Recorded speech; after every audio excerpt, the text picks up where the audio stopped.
ഇനി മുതൽ രാത്രിയിൽ മെഡിക്കൽ കോളേജുകളുടെ വളപ്പിൽ പാസില്ലാതെ തങ്ങാൻ ആരെയും അനുവദിക്കില്ല. പാസില്ലാതെ ആരെയെങ്കിലും കണ്ടെത്തിയാൽ പോലീസിൽ ഏൽപ്പിക്കുകയും ചെയ്യും.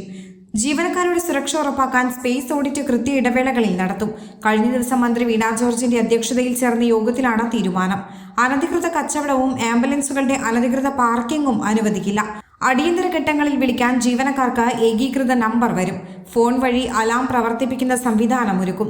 അത്യാഹിത വിഭാഗത്തിൽ 2 പേരെയും വാർഡുകളിൽ ഒരാളെയും മാത്രമേ കൂട്ടിരിപ്പുകാരായി അനുവദിക്കൂ. രോഗികളുടെ വിവരങ്ങൾ ബ്രീഫിംഗ് റൂമിൽ വെച്ച് ഡോക്ടർമാർ ബന്ധപ്പെട്ടവരോട് വിശദീകരിക്കണം.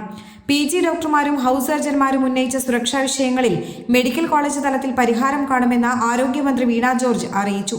ജീവനക്കാർ സുരക്ഷിതരാണെന്ന് ഉറപ്പാക്കാൻ ആശുപത്രിയിലെ സുരക്ഷാ ക്രമീകരണങ്ങളുടെ വിലയിരുത്തലിനാണിത്. ഡ്യൂട്ടി റൂം, പരിശോധനാ മുറി, റെസ്റ്റ് റൂം തുടങ്ങിയ സ്ഥലങ്ങളിൽ വനിതാ ജീവനക്കാർക്ക് മതിയായ സൗകര്യങ്ങളും സുരക്ഷിതത്വവും ഉറപ്പാക്കും. അനധികൃതമായി മറ്റുള്ളവർ ഇവിടെ പ്രവേശിക്കുന്നത് തടയും. അടിയന്തര ഘട്ടങ്ങളിൽ സുരക്ഷാ ജീവനക്കാരെ ബന്ധപ്പെടാനുള്ള സൗകര്യവും ഇവിടെ ഉറപ്പാക്കും.